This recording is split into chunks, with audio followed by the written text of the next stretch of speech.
Très chers amis, soyez tous les bienvenus dans votre émission de France en direct. Vous savez qu'il existe des moments dans notre vie où parfois nous pensons tout abandonner, où parfois nous pensons tout laisser tomber. Pourquoi? Parce qu'on a déjà fait tellement d'efforts, on a déjà tellement essayé, tellement cherché, qu'à force d'investir et de ne pas avoir de retour, cela cause une frustration, cela cause une tristesse, une angoisse, cela cause un grand désespoir qui finit parfois par conduire la personne à l'abandon total de la lutte parce qu'elle ne pense plus, elle n'a plus d'espoir qu'il existe une solution pour elle. Beaucoup de personnes se trouvent dans cette situation. Et d'ailleurs, aujourd'hui, les personnes dont vous allez entendre le témoignage, les cas véridiques que nous allons vous présenter, sont des personnes qui ont vécu dans ces situations. Mais est arrivé un moment où l'opportunité s'est présentée à elles. Elles ont su saisir cette opportunité, faisant, je dirais, de cette opportunité leur dernière opportunité pour changer de vie. Et cela a fonctionné. Cela a apporté des résultats dans leur vie. Et cette émission est là pour vous montrer que quel que soit ce que vous traversez comme lutte, comme difficulté, vous aussi, vous pouvez obtenir un véritable changement dans votre vie. Dois-je me définir d'après mon passé? Mon compte bancaire est-il le reflet de mon intérieur? Et qui serai-je quand mon apparence commencera à faner? Nous pouvons refléter notre identité dans de nombreuses choses et finir par devenir un parfait étranger en se regardant dans le miroir. Dieu nous a créés à son image pour que nous ayons une vie confortable, intérieurement et extérieurement, fruit d'une droiture, d'une foi intelligente et d'une bonne conduite quotidienne.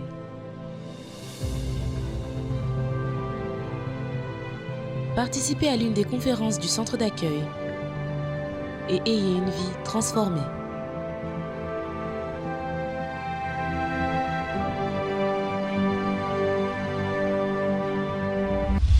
Vous allez découvrir en ce moment un cas très spécial. C'est le cas de Rosalie. Rosalie qui, elle aussi, a connu des moments très difficiles. Situation qu'elle considérait pour elle surtout comme une situation de souffrance. Elle voulait donc sortir de cette situation. Pourquoi je dis un cas spécial? Parce que Rosalie est une fille d'ailleurs qui, auparavant, avait une attirance pour les filles. Pour elle, cela a été une situation qui était un problème pour elle. Non pas que nous ayons quelque chose contre les personnes qui sont dans cette situation, mais dans son cas, elle a considéré comme un problème pour elle. Une situation qui lui apportait beaucoup de souffrance, une situation de laquelle elle voulait s'en sortir, sans pour autant savoir comment. L'opportunité s'est présentée à travers la foi. Pourquoi? Parce que Jésus dit que tout est possible à celui qui croit. Tout, c'est tout, sans exception. Tout ce que nous considérons comme problème dans notre vie, tout ce que nous considérons comme souffrance, à travers la foi, nous pouvons le résoudre. Je vous laisse découvrir l'histoire de Rosalie. Avant d'arriver au centre d'accueil, j'étais lesbienne, donc je vivais, la plupart du temps, je vivais avec des femmes. Comme je vous expliquais, sortir avec un garçon, c'était juste pour dire, voilà, c'est une parenthèse, pour faire quoi ou penser que j'étais normale, tout simplement. Et je suis née d'un adultère, donc forcément, dans ma pensée, c'était l'image du père n'était pas là. L'éducation du père n'était pas là, donc j'ai tout pris du côté de ma mère. Pour moi, il fallait protéger ma mère. Elle avait déjà souffert pas mal de temps. J'avais vu des choses que ma mère avait subies que je pense aucun autre enfant ne devrait voir. Et j'ai grandi dans cette pensée-là, en fait, dans cette idée-là. Donc j'ai grandi avec cette mentalité en disant, voilà, moi je suis là pour protéger ma maman. Et pour protéger ma maman, il faut être forte, il faut être costaud, il faut être, voilà. Entre guillemets, il fallait être l'homme de la maison. C'est celui qui protégeait la maman, oui. Je pense que beaucoup d'enfants, quand ils grandissent avec d'un père ou la mère, ça joue énormément. Surtout si dans la famille, en fait, on n'a pas établi cette base pour que l'enfant comprenne pourquoi il est tout seul, pourquoi le papa n'est pas là, ou pourquoi la maman n'est pas là. Si on parle à l'enfant, je pense qu'il est plus à même d'accepter certaines situations. Et même les autres frères et sœurs qui sont là, ils sont plus à même d'aider à grandir, ce qui n'était pas mon cas. Mon cas, c'était plutôt toi, c'est à cause de toi que les parents ont divorcé, c'est à cause de toi que en fait, l'autre me disait, je me retrouve sans mon papa, je dois faire des kilomètres pour aller voir mon papa. Et vous prenez ça quand vous êtes petite, et ça fait des gifles à avaler, qui ne sont pas toujours bonnes à avaler, mais on grandit avec ça mentalement et physiquement. Donc du coup, on se forge une carapace, on se forge une identité qui fait qu'en grandissant, on est peut-être à l'opposé même de ce qu'on aurait aimé être ou de ce que votre mère voudrait que vous soyez, tout simplement. Sous cette apparence que je montrais, parce que j'étais plus fine, j'étais musclée, sous cette apparence, j'étais très fragile, très fleur bleue. On a des moments de solitude parce que, bon, vous sortez d'une relation, par exemple, pour le cas où j'étais lesbienne, je sortais d'une relation, j'enchaînais une autre. Les fois où je disais, bon, j'arrête, je ne veux plus de cette vie. C'est comme si, voilà, vous dites, j'arrête, je ne veux plus de cette vie. Et vous avez une tentation, une personne qui vient, et c'est, entre guillemets, vous allez vers cette personne, vous-même, vous ne savez même pas pourquoi. Parce que vous avez dit, j'arrête. Mais pourtant, vous allez quand même. Et vous continuez de rester dedans. Et les rares moments où vous êtes toute seule, vous dites, mais mon Dieu, même sans connaître Dieu, on dit mon Dieu parce qu'on a cette base, cette éducation, en fait, où on sait qu'il y a un Dieu qui existe, même si on ne le connaît pas. Je ne veux pas cette vie. Mais en même temps, vous la vivez, en fait. Vous la vivez, vous pensez que vous êtes heureux. Mais quand vous vous retrouvez toute seule, ça ne va pas. Vous ne pouvez pas rester toute seule. Vous restez toute seule, vous avez l'impression d'être observé, vous avez l'impression qu'il y a une force qui vous dit « Mais non, appelle un tel, va chez un tel, fais ceci, fais cela. » Vous faites des choses que vous-même, vous ne comprenez pas. Mais vous le faites parce que vous êtes dans un mode de vie que vous dites « Tout le monde fait pareil. Tout le monde fait pareil. Mon ami qui est à gauche fait pareil. Mon ami qui est à droite fait pareil. Celui qui est devant moi fait pareil. Celui qui est derrière moi fait pareil. » Tout votre entourage font les mêmes choses que vous. Donc vous vous dites, c'est la vie, c'est normal. Pourquoi je changerais? Le moment le plus difficile, il s'est juxtaposé, comme je vous ai expliqué, c'est quand j'ai dû dire à ma mère que j'étais lesbienne. Là, ça a été pour moi la pire chose que j'ai pu faire subir à ma mère. Parce que pour moi, je devais la protéger, je devais l'aider. Et lui dire ça, c'est comme si je lui disais, bon maman, tous les sacrifices que tu as faits pour moi, je peux mettre de côté. Voilà, mais c'est le pire moment que j'ai pu passer. J'aimerais que vous puissiez comprendre que rien n'a été imposé à Rosalie. Ça a été une décision personnelle. Comme j'ai dit tout à l'heure, elle considérait cette situation comme une situation de souffrance et elle voulait s'en sortir. Elle ne voulait plus continuer dans cette vie-là, elle ne voulait plus continuer dans ce chemin. Et comme la parole de Dieu nous montre que tout est possible à celui qui croit, tout ce que nous considérons comme problème dans notre vie, comme souffrance, nous pouvons le résoudre par le moyen de la foi. Invitée au centre d'accueil, elle a dû donc saisir cette opportunité où elle a dû lutter, persévérer à travers ces chaînes de prière. C'était le désir qu'elle avait dans son cœur. Et vous aussi, vous avez certainement un désir que vous tient à cœur. Peut-être votre famille aujourd'hui est totalement anéantie, totalement détruite, et vous voulez voir un changement dans votre famille. Peut-être intérieurement, vous êtes une personne qui est totalement anéantie, totalement détruite, une personne qui est plongée au cœur de la souffrance. Et au plus profond de vous, vous voulez vous en sortir. Sachez que c'est possible. Je sais que la liste des problèmes qu'on peut citer ici peut être très longue parce qu'il y a tellement de problèmes, il y a tellement de personnes qui souffrent et peut-être vous êtes l'une de ces personnes. Nous insistons sur ce point. Pourquoi? Parce que nous croyons que la solution existe. Non seulement nous croyons, mais c'est une réalité. C'est la réalité de beaucoup de personnes qui sont en train de vivre des moments de foi. C'est la réalité des personnes qui ont choisi de faire confiance en Dieu. Des personnes qui n'avaient plus d'opportunités, des personnes qui n'avaient plus d'espoir de changer leur vie et qui, lorsqu'elles ont reçu l'opportunité de se confier à Dieu, de chercher l'aide de Dieu, de reconnaître que Dieu pouvait les aider, ces personnes ont pu voir le résultat dans leur vie. Comme les Rosalie, dont nous sommes en train d'entendre en ce moment l'histoire et qui a pu trouver la solution aujourd'hui, qui est une fille totalement transformée. Je vous laisse découvrir ce qui est arrivé à la suite de son arrivée au centre d'accueil et des décisions de foi qu'elle a dû prendre devant Dieu. Voyez le résultat. J'ai connu le centre d'accueil par le biais de ma sœur, en fait. Elle m'a invité et puis dès le départ, je lui ai dit ton église, tu peux te la garder, je suis catholique, je veux mourir catholique. Ça a été clair, mais je pense qu'elle a persévéré parce qu'aujourd'hui, je suis là. Donc, un jour, elle m'a invité. Il y avait une grande concentration de foi à Saint-Denis, donc je suis venue. Et depuis ce jour, je ne suis pas partie. Ce jour-là, on était en train de louer, ils ont arrêté de louer, ils ont fait une prière forte, j'ai manifesté comme pas possible. Je me suis dit, il y a quelque chose, je veux découvrir quoi, je veux m'en sortir, je suis restée.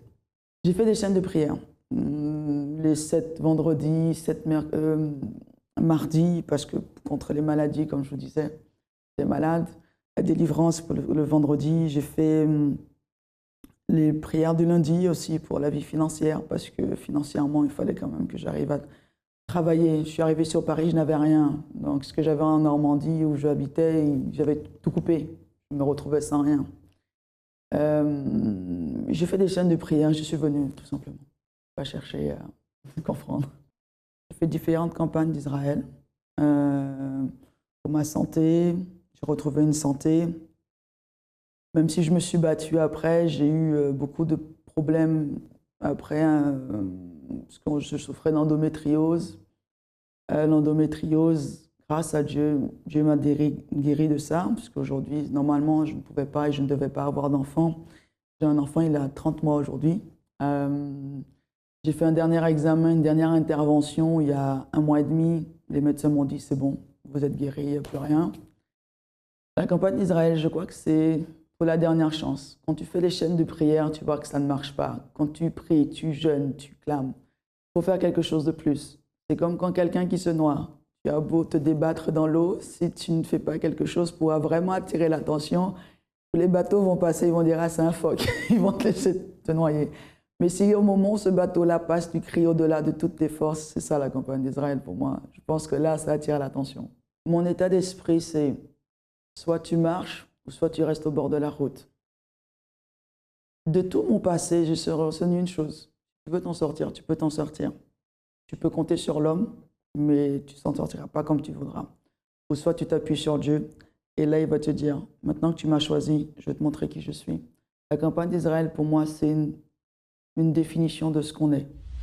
Il existe 10 symptômes qui révèlent la présence d'une influence maligne dans la vie d'une personne. Nervosité. Peur permanente.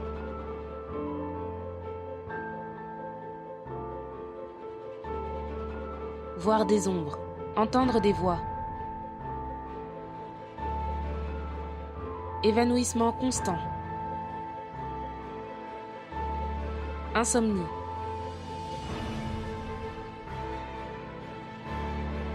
Maladie inexpliquée.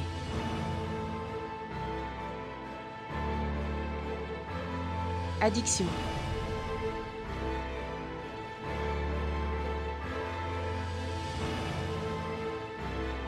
Dépression. Envie de suicide. Si vous êtes victime de l'un de ces symptômes, participez aux réunions de délivrance spirituelle, chaque vendredi, dans tous nos centres d'accueil. N'hésitez pas à contacter l'AMI 24h, disponible 7 jours sur 7. Retrouvez plus d'informations sur notre site centredaccueil.fr. Aujourd'hui, Rosalie, je pense que c'est plus la jeune fille qu'elle était auparavant, dans le sens où cette fragilité, cet esprit d'infériorité n'est plus. Je sais qui je suis que je suis différente des autres, je sais que mon passé, c'est devenu une force pour avancer. Je sais ce que je ne veux plus, je sais ce que je veux.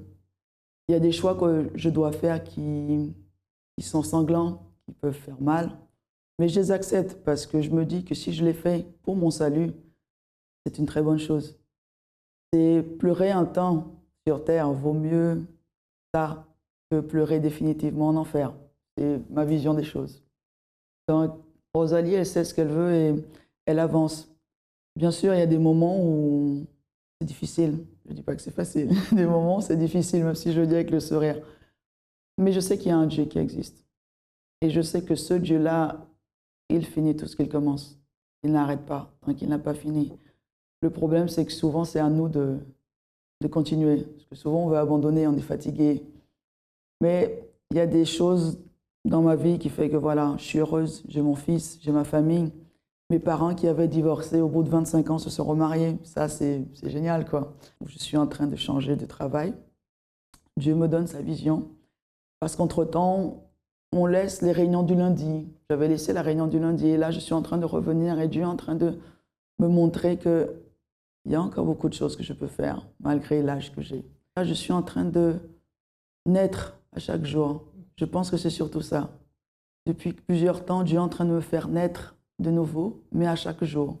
Et je me rends compte qu'il y a beaucoup de choses encore à changer, mais je ne m'inquiète pas. Avant, j'étais très stressée. Oh mon Dieu, très stressée.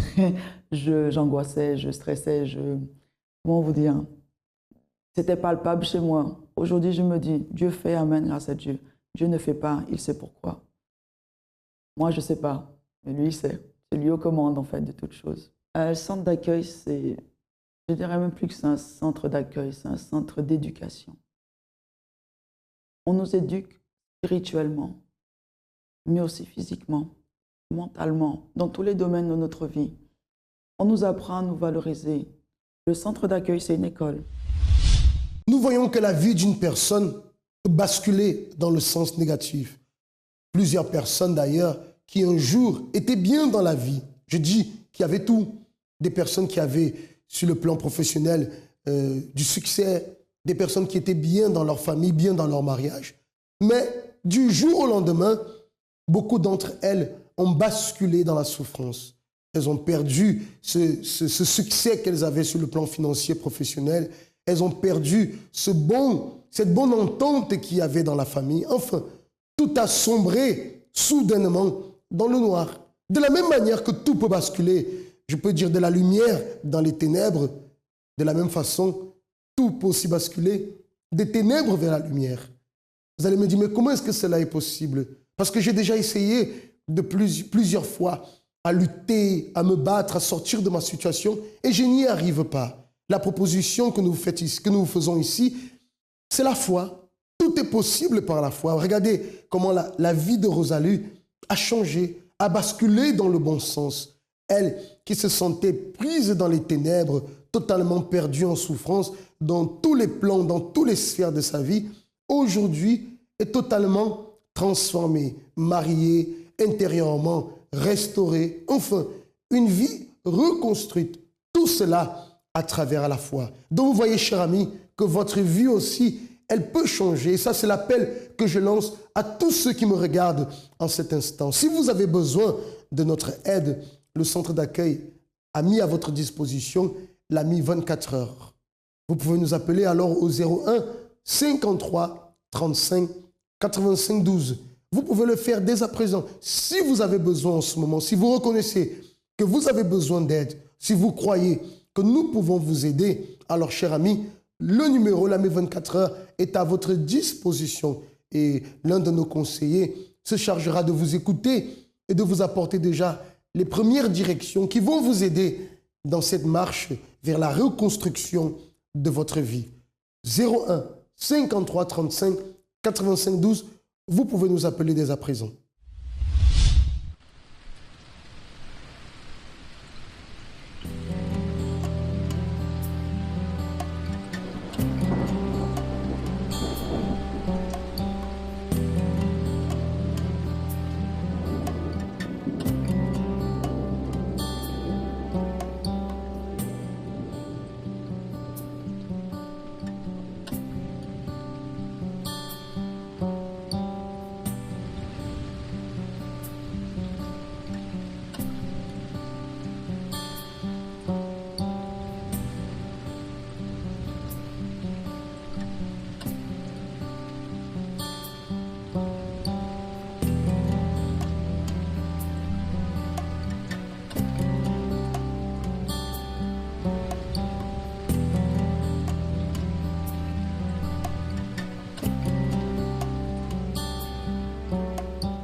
Très chers amis, si vous nous rejoignez en ce moment dans cette émission France en direct, soyez les bienvenus.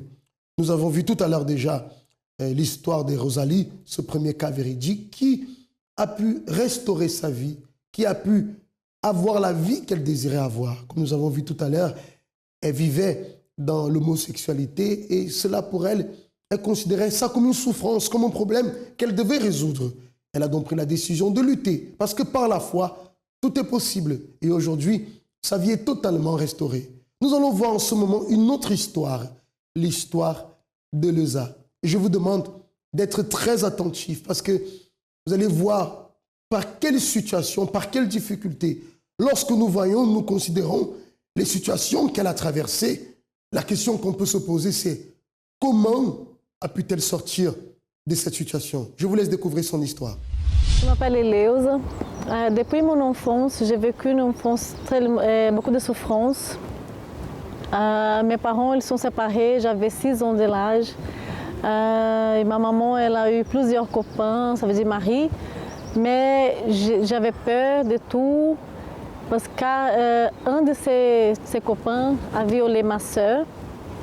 Et après qu'elle a violé ma soeur, je ne voulais plus rester avec ma maman. J'allais habiter avec mon papa. Mais depuis 6 ans, pour un enfant, ma maman, elle me manquait beaucoup. Donc c'est pour ça aussi que j'avais une grande tristesse à cause de ça. Parce que je ne pouvais pas habiter avec elle, parce que j'avais peur. Donc, après tout ça, j'étais un enfant, une fille triste, angoissée et fermée. Et j'ai connu un garçon, j'avais 13 ans, et j'ai marié, j'avais 14 ans. J'ai marié avec lui. Au début, c'était tout bien, il était un garçon normal. Mais avec le temps, il a commencé à devenir méchant. Mais tellement méchant que je ne le reconnais pas. Il a commencé à utiliser la drogue, des fortes drogues aussi. Il a commencé à m'influencer à utiliser la drogue aussi. Donc, pour ça, j'étais viciée dans la drogue, dans l'alcool. Il a commencé aussi à avoir des fantasies. Il simplement voulait et il me partageait avec ses amis. Donc je ne pouvais pas dire non parce qu'il me menaçait et tout. Alors là, c'était une souffrance totale. Combien plus il faisait ça avec moi, plus j'avais la haine contre lui, plus je me droguais. Plus je buvais d'alcool pour oublier. Mais la haine contre lui, envie de suicide et aussi l'envie de le tuer. Une fois, j'ai essayé de le tuer, mais j'ai réfléchi beaucoup, j'ai pensé à mes enfants et j'ai arrêté. C'était comme ça que j'arrivais à l'Église universelle. Et après que j'arrivais à l'Église universelle, comme je n'avais pas force et ni courage de le quitter, parce qu'elle me menaçait, elle disait si tu me quittes, je vais te tuer, je tue les enfants. Alors je n'avais pas d'espérance en moi-même. Je ne savais pas comment m'en sortir de cette situation. Et après que j'arrivais à l'Église universelle, j'ai commencé à utiliser la foi et j'ai commencé à faire des chaînes de prière. Avec la foi, même avec lui, j'étais avec lui dans ces moments. Mais arrivé un jour que j'ai dit, je vais le quitter. Et Dieu, il me donnait la force, le courage, je l'ai quitté, je l'ai laissé. Même en train de il me menacer, je vais te tuer, mais avec la foi, Dieu, j'avais la certitude en moi que Dieu allait me protéger. Et après ça, mon fils, il avait une maladie incurable. Il était complètement guéri. Et aussi ma fille, aujourd'hui elle a 18 ans, mais à l'âge de 11 ans, elle a commencé à se droguer, elle a commencé à boire de l'alcool aussi. C'était une malédiction. Et je n'arrivais pas, je faisais de tout qu'elle arrête, Elle fuguait de la maison pendant 5 mois et je ne savais pas comment j'allais faire pour qu'elle arrête avec cette vie de souffrance. Et un jour, j'ai participé dans une campagne d'Israël. J'ai donné tout ce que j'avais, tout avec la certitude de la foi. J'avais une voiture, j'ai sacrifié, même si j'avais besoin de la voiture pour le travail, mais moi j'ai pris une décision, je vais sacrifier et je sais que Dieu il va m'honorer. Après que j'ai sacrifié, le changement il est arrivé dans la vie de ma fille. Et aujourd'hui, elle est transformée, elle est une femme de Dieu, elle a le Saint-Esprit, elle est heureuse et elle a plaisir de servir à Dieu. Vous pouvez en ce moment, cher ami, vous trouver au plus profond du gouffre, au plus profond. Peut-être abandonné par les amis, abandonné par la famille, parce que malheureusement, personne ne peut vous aider. Et d'ailleurs, personne ne veut vous approcher de peur que vous ne demandiez de l'aide, sachant qu'ils ne peuvent rien faire pour vous. Et vous vous sentez livré à vous-même, désespéré. Sachez que la solution existe. C'est la raison pour laquelle les portes du centre d'accueil sont ouvertes tous les jours. Pourquoi? Parce que nous savons que tous les jours, il y a des personnes qui souffrent. Et pour ceux qui veulent saisir leur opportunité de lutter, de se battre, de découvrir la force qui peut exister en elles pour la conquête d'une nouvelle vie, alors je vous invite à participer et à vous rendre dans l'un de nos centres d'accueil. Vous pouvez en ce moment nous appeler et savoir quel est le centre d'accueil qui se trouve le plus proche de chez vous. Demain déjà, dans tous les centres d'accueil, vous aurez l'opportunité de pouvoir participer dans une de nos réunions où vous allez recevoir la direction, la force, où l'un des serviteurs de Dieu présents vous accueillera, vous conseillera, s'engagera dans une lutte avec vous pour le changement de votre vie. Prenez alors contact avec nous et cherchez à savoir quel est le centre d'accueil qui est le plus proche de chez vous. Et je suis sûr qu'une nouvelle vie vous attend. Comme la vie de Rosalie a pu changer, la vie d'Elsa a pu changer. Vous avez pu découvrir son histoire et voir de là où elle est sortie. Une personne qui, très jeune déjà, a connu la souffrance, très jeune déjà, a été soumise à des situations terribles. Et aujourd'hui, elle a réussi à vaincre ces situations, à vaincre son passé, je peux dire, à réécrire son histoire, à reconstruire sa vie. Il est possible de changer de vie. L'appel est lancé. Nous vous attendons, car une nouvelle vie vous attend aussi.